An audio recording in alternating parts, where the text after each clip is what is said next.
Assalamualaikum warahmatullahi wabarakatuh. Perkenalkan, nama saya Junaini, mahasiswa Sastra Indonesia Universitas Pamulang semester 4. Di sini saya akan menceritakan cerpen yang berjudul Lembah Banguk karya Y.B. Mangunwijaya. Gubuk reot di tengah kampung, didiami seorang janda tua yang rajin bekerja.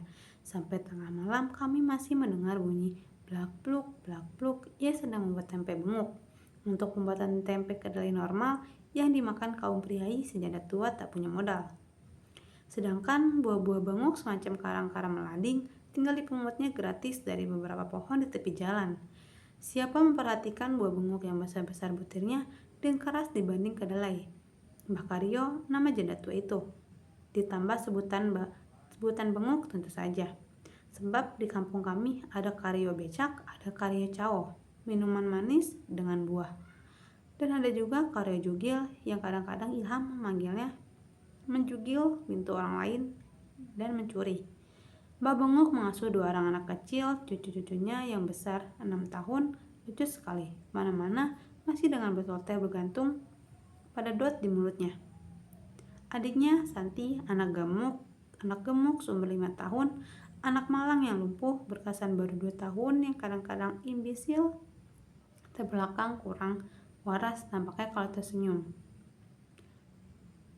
Tetapi sering ia menampakkan nalar cerdasnya juga, yang omongannya berjalan mampulah sebetulnya kedua kakinya. Akan tetapi, barangkali otot-otot pantatnya kurang kuat untuk mengangkat dirinya.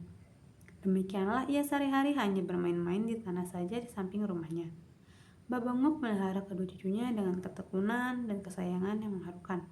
Tidak banyak kata sayang diucapkannya seperti ibu-ibu lain bila sedang memanja bercanda menciumi anak-anak. Dia tidak menciumi dan tidak menggunakan pakaian-pakaian yang bagus-bagus untuk Santi. Tetapi sang nenek rajin memandikannya dan membersihkan pantatnya yang kacau bila berhajat. Selanjutnya, Mbah Benguk rajin membuat tempe sendiri dan tanpa modal untuk menghidupi diri dan kedua cucunya itu.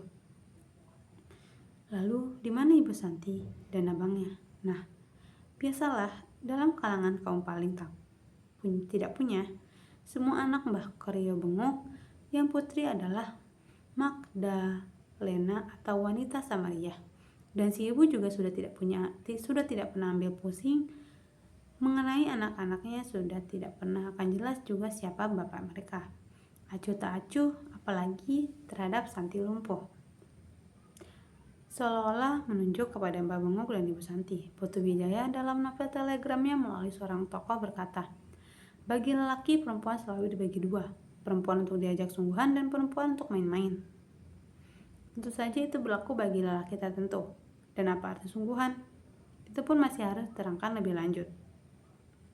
Para putri raja dan pangeran dinikahkan untuk sungguhan politik. Banyak juga untuk sungguhan bisnis, komersialisasi, atau warisan. Bahkan ada yang sungguhan selaku pengganti ibunya atau dokter penyakit sarafnya. Mengikuti tafsiran Mulier Tamquam Remedium es Carnis, perempuan sebagai obat daging. Barangkali Ibu Santi memilih profesi Remedium Carnis. Tetapi menarik perhatian saya, pada nenek dan Ibu Santi itu bukan aspek bagi lelaki, melainkan bagi anak. Bagi anak pendapat khalayak ramai mengatakan bahwa tidak ada orang selain ibu kandung yang benar-benar cinta pada anak. Orang sedunia boleh melupakan anak, akan tetapi seorang ibu tidak pernah. Demikian kira-kira suatu ayat dari Alkitab. Ibu kandung adalah manusia ideal yang memiliki cinta sejati tanpa pamrih terhadap anak-anaknya. Ibu penuh korban, ibu ikhlas mengandung anaknya sampai 9 bulan dan menyusui serta menggendongnya penuh kasih. Ibu kandung bagaikan bidadari utusan surga dan di bawah pengaruh si maling kundang atau yang bernasib jatuh di dalam tangan ibu tiri. Ibu tiri pribadian iblis, perempuan bak pembunuh, or beloved personowit, Algojo Labella, Cinderella, dan si bawang putih. Sayang, namun kearifan pengalaman sehari-hari manusia yang tercetus dalam mitologi selaku ungkapan pengetahuan bawah sadar bahwa kebijaksanaan sehari-hari suatu bangsa lebih lengkapnya pengertiannya. Bagi si anak, ada wanita yang dialaminya selaku alma mater, ibu tersayang, Dan kita tidak boleh berasumsi jumlah mereka banyak, tetapi ada ibarat petari Durga yang pemusnah dan mengerikan, atau leak-leak Bali. Dapat diasumsi banyak juga jumlahnya manusia yang dekat dengan alam, tahu bahwa bumi dan alam menampakkan diri selaku Ibu Pertiwi, Dewi Sri yang manis dermawan penuh berkat. Akan tetapi mereka mengalami juga alam berubah ganas, membawa celurit-celurit maut dalam lahar api. Banjir bandang yang menghancurkan segala-galanya tanpa ampun. Sedangkan Serpak Yanaka dan Ratu Roro Kidul tidak jarang minta tumbal.